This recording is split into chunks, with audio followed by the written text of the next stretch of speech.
ಸ್ವಚ್ಛತೆಯ ಹಿನ್ನೆಲೆಯಲ್ಲಿರುವ ಘಟಕವೊಂದು ಸೊರಗು ಉತ್ಪಾದನೆಯ ಕೇಂದ್ರವಾಗುತ್ತಿದೆ. ಇಂಥದ್ದೊಂದು ಸಂಶಯ ಕಾಡುತ್ತಿದೆ. ಇದು ಉಪ್ಪಳ ಮಂಗಲ್ಪಾಡಿ ಗ್ರಾಮ ಪಂಚಾಯತ್ನ ಕಬಣೂರಿನಲ್ಲಿರುವ ತ್ಯಾಜ್ಯ ಸಂಸ್ಕರಣಾ ಕಾರ್ಖಾನೆಯ ಅವ್ಯವಸ್ಥೆ. ಈ ಬಗ್ಗೆ ಒಂದು ವರದಿ ಇದೆ, ನೋಡೋಣ.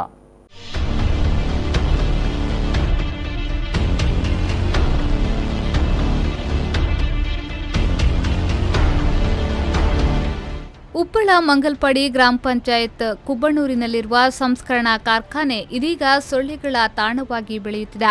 ಕಾರ್ಖಾನೆಯ ಮೇಲ್ಭಾಗ ತುಕ್ಕು ಹಿಡಿದು ಮುರಿದು ಬೀಳುವ ಸ್ಥಿತಿಯಲ್ಲಿದೆ. ಪಂಚಾಯತಿನ ಅಧೀನದಲ್ಲಿ 2 ಎಕರೆ 65 ಸೆಂಟ್ಸ್ ಸ್ಥಳವಿದ್ದು ಕಾರ್ಖಾನೆಯ ಸುತ್ತ ಭಾಗ ಪೊದೆಗಳಿಂದ ಆವರಿಸಿಕೊಂಡಿದೆ. ಅಧಿಕಾರಿ ಹಾಗೂ ಜನಪ್ರತಿನಿಧಿಗಳು ಇತ್ತ ಗಮನ ಹರಿಸದೆ ಬೇಜವಾಬ್ದಾರಿತನ ತೋರಿಸುತ್ತಿದ್ದಾರೆ ಎಂಬ ಆರೋಪ ಸಾರ್ವಜನಿಕ ವಲಯದಲ್ಲಿ ಕೇಳಿಬರುತ್ತಿದೆ. ರಾಜ್ಯ ಸರ್ಕಾರ ನವಕೇರಳ ಎಂಬ ಹೆಸರಿನಲ್ಲಿ ತ್ಯಾಜ್ಯ ಮುಕ್ತ ಕೇರಳವನ್ನಾಗಿ ಬಯಸುತ್ತಿರುವಾಗ ಸ್ಥಳೀಯ ಜನಪ್ರತಿನಿಧಿಗಳು ಈ ಯೋಜನೆಗೆ ಸಹಕಾರ ನೀಡದೆ ತಮ್ಮದೇ ಆದ ನಿಲುವಿನಲ್ಲಿ ಸಾಗುತ್ತಿರುವುದು ಸಾಮಾನ್ಯ ಜನತೆಯನ್ನ ಇನ್ನಷ್ಟು ಸಂಕಷ್ಟಕ್ಕೆ ಕೊಂಡೊಯ್ಯುತ್ತಿದೆ.